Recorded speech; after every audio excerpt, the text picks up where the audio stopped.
Vamos a hablar de corrupción, palabra que es posiblemente de las más usadas, de las más utilizadas del diccionario de la academia. En todos los medios de comunicación saben que casi cada día hay una noticia que hace referencia a ese fenómeno. Sin embargo, personas autorizadas en el sentido de tener criterios sobre lo que van a decir sobre ese tema, ahí ya se va reduciendo muchísimo el número de personas.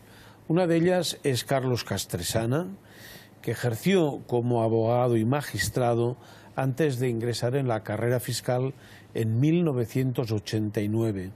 Presidió la Unión Progresista de Fiscales e ingresó en la Fiscalía Anticorrupción desde su creación en 1995, en donde estuvo dedicado a investigar delitos económicos, en algunos casos de gran relevancia tanto nacional como internacional. Ahora usted, cuando toma el periódico y lo ojea y lo lee y se encuentra con esos casos de corrupción, ¿qué es la conclusión a la que llega? ¿Que vamos a más? ¿Que todo eso ya estaba larvado cuando usted estaba en la Fiscalía? Me satisface ver que hoy en día la lucha contra la corrupción desde las instituciones tiene muchos más medios y tiene mucho más eco social en los medios de comunicación, en la opinión pública, y nada de eso existía cuando se creó la Fiscalía Anticorrupción. Ustedes, cuando se creó la Fiscalía, eran 8 fiscales. Éramos 8 fiscales y una pequeña unidad de policía, y con eso teníamos que hacer todo. Y hacíamos lo que se podía, que fue, creo yo, bastante, pero esos son otros quienes tienen que decirlo. ¿Cómo enfocaron el caso de Jesús Gil, que fue uno de los casos más famosos que a usted le tocó? Pues ese resultó complicado porque Jesús Gil era una persona peculiar en el sentido de que lo que confluía en él no era frecuente. Era un empresario, era un político y era presidente de un club de fútbol, lo que le daba un poder mediático. Tenía poder político, poder económico, poder mediático. Casi nadie tiene esos 3 poderes al mismo tiempo. Era un adversario, por lo tanto, muy poderoso. Lo que nosotros le ganábamos en los tribunales, él lo rebatía y lo combatía en los medios de comunicación. La corrupción que había en el Ayuntamiento de Marbella es parecida a la corrupción que ha habido en otros ayuntamientos. Era de alguna manera la misma imagen exagerada, amplificada. Sí, era una corrupción sistemática. Era una corrupción pionera en el sentido de que, por ejemplo, utilizaba sociedades mercantiles para privatizar la gestión municipal, lo que hacía mucho más difícil de perseguir esa corrupción porque no se sometían a la ley de contratos del Estado ni al control del Tribunal de Cuentas, de manera que sí, era muy complicado y, como digo, tenía un enorme apoyo social, no solo en Marbella, en toda la Costa del Sol. Pero él, cuando hacía eso, por ejemplo, de no aplicar la ley de contratos del Estado, él sabía que se lo estaba saltando y le era igual, o desconocía que tenía que actuar en función de esos criterios. Hombre, él como alcalde, pero eran todos sus concejales y había un secretario municipal, había un interventor municipal que, por ejemplo, fue señalando una tras otra las ilegalidades y las seguían haciendo. Falló, creo, el Estado, que tenía que haber atajado a tiempo esa situación antes de que llegase la justicia penal. Antes de eso estaba el Tribunal de Cuentas, estaba la Junta de Andalucía, estaba en materia urbanística todas las autoridades provinciales, autonómicas y centrales. De manera que el ejemplo, el Ayuntamiento de Marbella durante una década no pagó seguridad social de ninguno de sus empleados.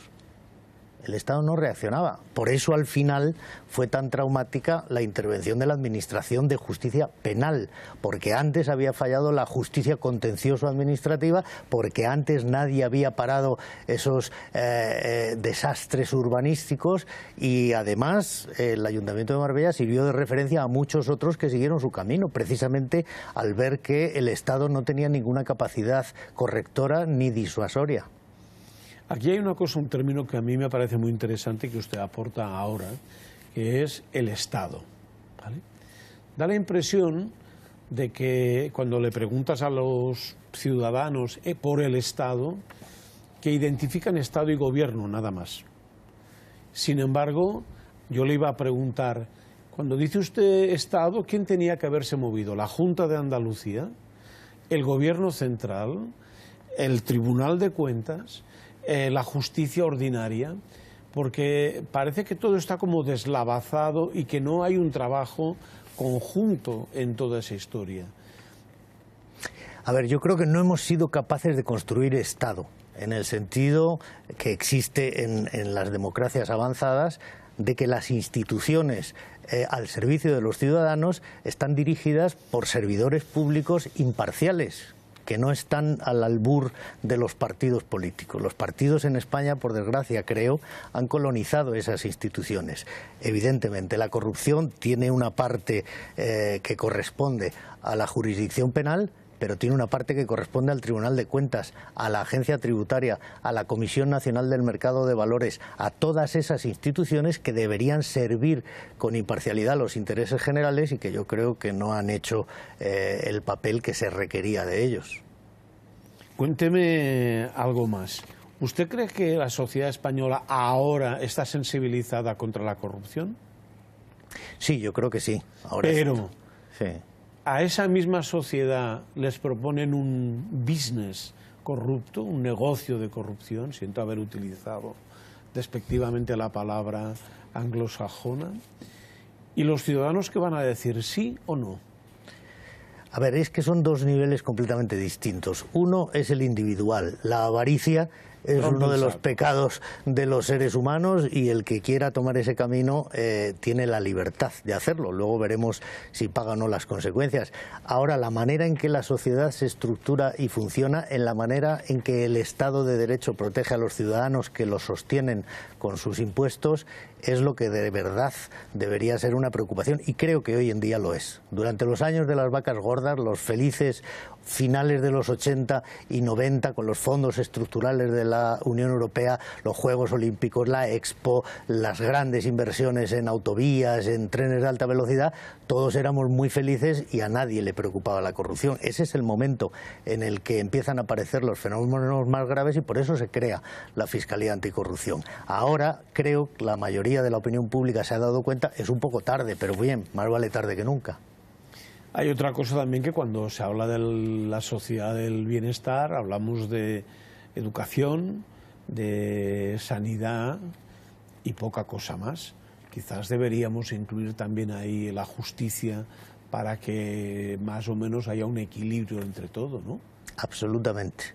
Y además estamos en una grave carencia. Los índices que acaba de publicar la OCDE de la confianza de los ciudadanos en sus tribunales de justicia sitúan, como siempre, a los países escandinavos en cabeza, del orden del 85-90% de confianza. España tiene un 42% de confianza, que quiere decir, si le damos la vuelta y suena todavía más preocupante, que el 58% de los españoles no confían en la justicia española. ¿Y hacen bien o hacen mal? Yo creo que tienen razones. Tienen razones. ¿Usted confía en la justicia ahora que no está en ningún órgano de la justicia? Sí, yo creo que no hay opción, que tenemos que apostar por la justicia, que los conflictos se tienen que resolver con las herramientas del Estado de Derecho, pero con imparcialidad. La desigualdad que existe en la sociedad no puede ser erradicada. Está bien, hay ricos, hay pobres, hay guapos, hay feos, pero de la puerta de los tribunales para adentro todos deberíamos ser iguales ante la ley, y no lo somos. Ese es el desafío, esa es la tarea por delante. O sea, usted es de los que cree que si un ciudadano tiene más dinero, puede buscarse un bufete de abogados mejor para librar una batalla en cualquier juzgado. Eso se lo dice muy bien la Dirección General de Instituciones Penitenciarias. Vea usted el perfil de las personas que están en la cárcel en España. Pobres, extranjeros, inmigrantes. Ese es el 90%. Muy bien. Soto del Real es apenas una excepción a esa regla. Dejémoslo ahí.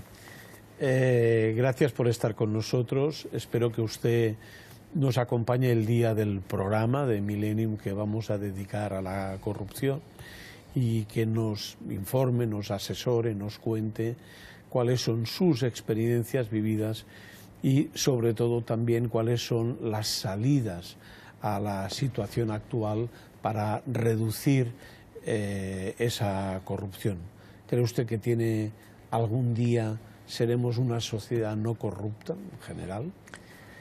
Sí, o seremos una sociedad que haya erradicado la corrupción sistémica, la corrupción colectiva, sin perjuicio de que sigan existiendo casos aislados individuales. Pero a eso debemos tender y además yo creo que es una meta a la que como sociedad no debemos renunciar.